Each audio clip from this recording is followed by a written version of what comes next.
Ya.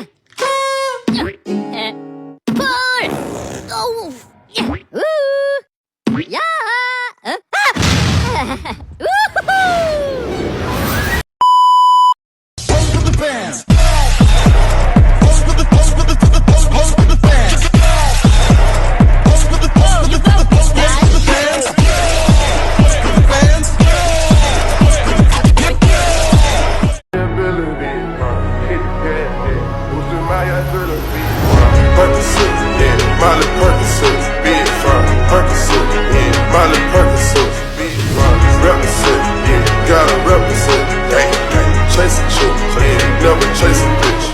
Jika orang Indonesia mengucapkan selamat pagi, Jika orang Inggris mengucapkan good morning, jika orang Korea mengucapkan annyeonghaseyo, jika orang Jepang mengucapkan konnichiwa, jika orang Jawa mengucapkan sugeng enjing. Jawa, Sugeng Riksani. Sewu Mbak, sugeng siang. Kula badhe mundhut priksa. Menapa leres wonten SMP Negeri Setunggal Sidarja kala wingi laresipun dinten Rebo tanggal 21 Oktober 2022 salangkung wonten acara kegiatan dinten Santri Nasional. Sugeng siang, ugi inggih leres ing tanggal 21 Oktober 2022 selangkung wonten kegiatan dinten santri ingkang dipun wontenaken wonten SMP Negeri Setunggal Sidarja. Menawi keparengertos acaranipun menapa mawon nggih Mbak? Wonten mriki kula lan panjenengan ngawontenaken pawai lan kegiatan training motivasi ingkang kagungan pangenan wonten indoor. Acara menika kabika kagem siswa utawi siswi SMP Negeri Setunggal Sidarja ingkang beragama Muslim utawi sanes. Kenging menapa acara kasebut kepika kagem siswa utawi siswi ingkang boten beragama Muslim? Amargi acara kasebut boten ngarah kalian spesifik dhateng kawruh agama Islam bilih wonten boten patos nonjol. Menapa acara ingkang wonten ing indoor? Wonten acara renungan kagem siswa-siswi supados saya hormat lan bektos dhateng kaping kalih tiyang sepuh. Sae, matur nuwun nggih Mbak inggil informasi ingkang sampun dipun paringaken. Nggih, sami-sami Mbak.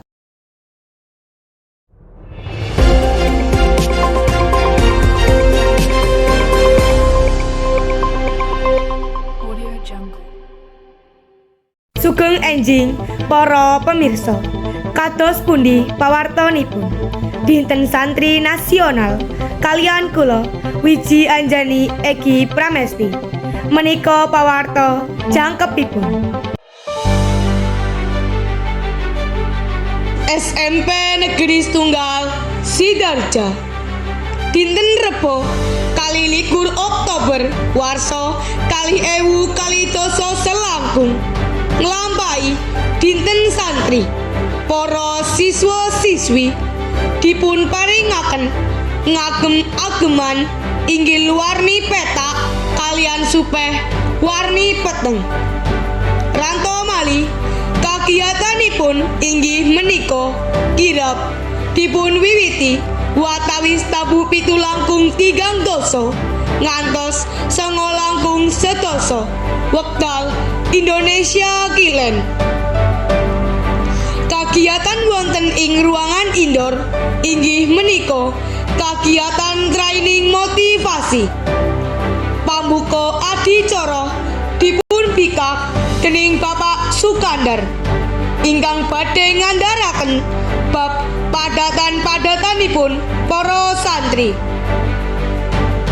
Selajengipun adicara badhe dipun lajengaken dening para alumni saking SMP Negeri Setunggal Sidarja inggih menika Bapak Supriyono lan Bapak Adi Ardiwiguno.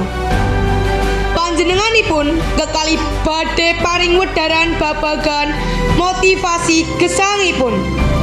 Piyambakipun kekalih ugi ngajak para siswa-siswi supados tansah ngurmati lan bekti dumateng tiyang sepuh kekalih.